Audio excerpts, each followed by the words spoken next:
La maîtresse enceinte de mon mari, une femme de 28 ans, m'a supplié de le quitter, mais j'ai refusé. Où vais-je à partir de là? Je me suis tournée vers Google parce que j'avais besoin de me confier.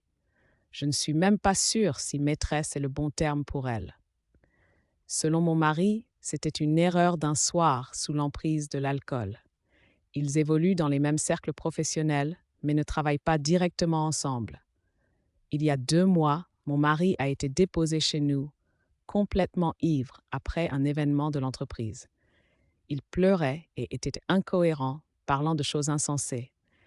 J'ai essayé de le dégriser, mais il était trop loin pour même se tenir debout, alors il a dormi par terre. Le lendemain, il a tout avoué. Il pleurait, ce que je n'ai vu que quelques fois en toutes nos années de mariage. Il a dit que tout était flou et qu'il ne se souvenait pas de grand-chose, mais il savait qu'il avait couché avec elle. Je ne détaillerai pas ma réaction, mais elle a été intense. J'ai crié, sangloté, puis menti à nos enfants quand ils se sont réveillés. Nous l'avons testé pour des drogues parce que sa mémoire floue et son affirmation de ne pas avoir beaucoup bu suggérait qu'il aurait pu être agressé. Aussi terrible que cela puisse paraître, j'ai ressenti un certain soulagement à l'idée qu'il n'avait pas trompé volontairement. Cependant, les tests n'ont révélé aucune drogue dans son système. Les 2 derniers mois ont été brutaux, mais nous travaillons lentement sur notre relation en thérapie.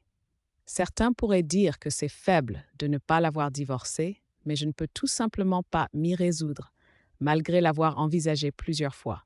Il n'avait pas eu de contact avec elle depuis cette nuit-là, jusqu'à ce qu'elle obtienne son numéro et lui envoie une photo de ses analyses de sang il y a quelques jours. Elle est enceinte et veut le rencontrer. Cela nous a plongés dans une autre spirale, mais nous avons convenu que je la rencontrerai parce qu'il y a une vie innocente en jeu. J'aimerais pouvoir dire qu'elle est horrible, et je me déteste pour ça, mais dans d'autres circonstances, elle et moi aurions pu être de bonnes amies. Elle semblait honteuse et vraiment perdue. Elle n'est pas beaucoup plus jeune que nous, j'ai 33 ans, mon mari en a 34, et elle en a 28, mais elle a grandi protégée par des parents religieux. Ce n'est pas une excuse, mais c'est ce qu'elle a dit. Je lui ai demandé ce qu'elle comptait faire avec le bébé, et elle est restée silencieuse. Je ne m'attendais pas à ce qu'elle me demande de le quitter. Elle a dit qu'une fois que son petit ami le saurait, il la quitterait, et ses parents la renieraient pour avoir un bébé illégitime. Elle ne peut pas le faire seule et a suggéré que je pourrais obtenir un bon règlement et recommencer à zéro. J'ai ri. Que Dieu me vienne en aide, mais j'ai ri plus fort que je ne l'aurais cru possible, tandis qu'elle commençait à pleurer. Ces 2 derniers mois ont mis ma santé mentale à l'épreuve, et il ne me reste plus grand-chose. Une fois calmée, je lui ai dit que je ne quitterai pas. Si elle veut avoir le bébé, nous trouverons un arrangement pour le soutien et la garde. Mais c'est tout. Elle a pleuré encore plus fort au milieu du café, mais nous étions déjà observés à cause de mon rire incontrôlable, et elle m'a supplié de le quitter. Je lui ai dit que je ne le ferais pas. Mon mari et moi sommes ensemble depuis que j'ai 14 ans et lui 15.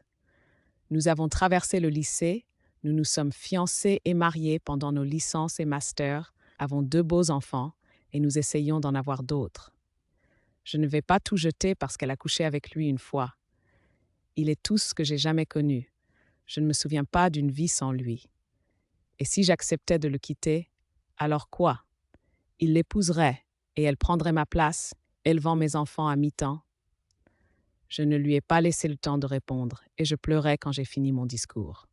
Je l'ai laissé là, en pleurs aussi. Mon mari et moi avons déjà parlé avec un avocat d'un test de paternité et nous attendons cela avant de prendre d'autres décisions. Mon mari lui a envoyé un texto avec mes coordonnées, lui disant que toutes les communications devraient passer par moi, puis il a bloqué son numéro.